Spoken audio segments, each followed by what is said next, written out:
അക്ഷരങ്ങൾക്ക് അഗ്നിനാളം പകർന്ന ആജീവനാന്ത പത്രപ്രവർത്തകൻ സ്വദേശാഭിമാനി കെ രാമകൃഷ്ണപിള്ളയുടെ 146-ാം ജന്മദിനം നെയ്യാറ്റിങ്കര ആസ്ഥാനമായി പ്രവർത്തിക്കുന്ന Swadeshabhimani journalist forum press club Swadeshabhimanam എന്ന പേരിൽ ആചരിക്കുന്നു.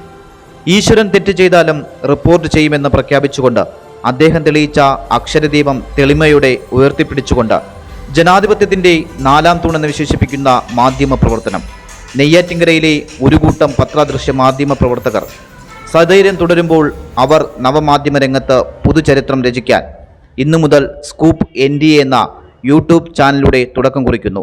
വാർത്തകൾ, വിശേഷങ്ങൾ, കൗതുകങ്ങൾ, വീക്ഷണങ്ങൾ, അഭിപ്രായങ്ങൾ, പ്രതികരണങ്ങൾ എന്നിങ്ങനെ നേരായും നേർക്കാഴ്ചകൾ വ്യക്തമായും ഇന്നു മുതൽ scoop NDAയിലൂടെ.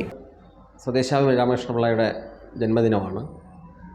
Swadeshabhimani journalist forum Neyyattinkara press club scoop NDA എന്ന പേരിൽ ഒരു യൂട്യൂബ് ചാനൽ ആരംഭിച്ചിരിക്കുന്ന വിവരം സന്തോഷപൂർവ്വമാണ് ഉൾക്കൊള്ളുന്നത്.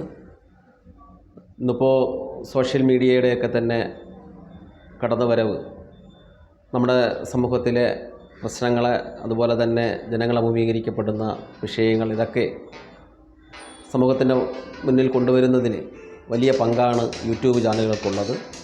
എന്തുകൊണ്ടും Swadeshabhimani journalist forum Neyyattinkara press club ആരംഭിച്ചിട്ടുള്ള സ്കൂപ്പ് NDA എന്ന ഈ യൂട്യൂബ് ചാനൽ അത് ഏറ്റവും മെച്ചപ്പെട്ട നിലയിൽ അതിൻ്റെ പ്രവർത്തനങ്ങൾ മുന്നോട്ട് പോകട്ടെ എന്നും നെയ്യാറ്റിങ്കരയിലെയും അതുപോലെ തന്നെ നമ്മുടെ നാട്ടിലെയും സാധാരണക്കാരുടെ പ്രശ്നങ്ങൾ അത് പുറത്തു കൊണ്ടുവരുന്നതിന് വേണ്ടിയിട്ടുള്ള ഒന്നായി ഈ ചാനലിൻ്റെ പ്രവർത്തനങ്ങൾ മാറട്ടെ എന്ന് ആശംസിച്ചുകൊണ്ട് സ്കൂപ്പ് NDAയ്ക്ക് എല്ലാവിധ ആശംസകളും ഭാവങ്ങളും നേരുന്നു. സ്വദേശാഭിമാനി ജേർണലിസ്റ്റ് ഫോറത്തിൻ്റെ നേതൃത്വത്തിൽ നെയ്യാറ്റിങ്കരയിൽ യൂട്യൂബ് രംഗത്തൊരു ചരിത്രം സൃഷ്ടിക്കാനൊരുങ്ങുന്ന സ്കൂപ്പ് നെയ്യാറ്റിങ്കരയ്ക്ക് എല്ലാവിധ ഭാവങ്ങളും നേരുന്നു.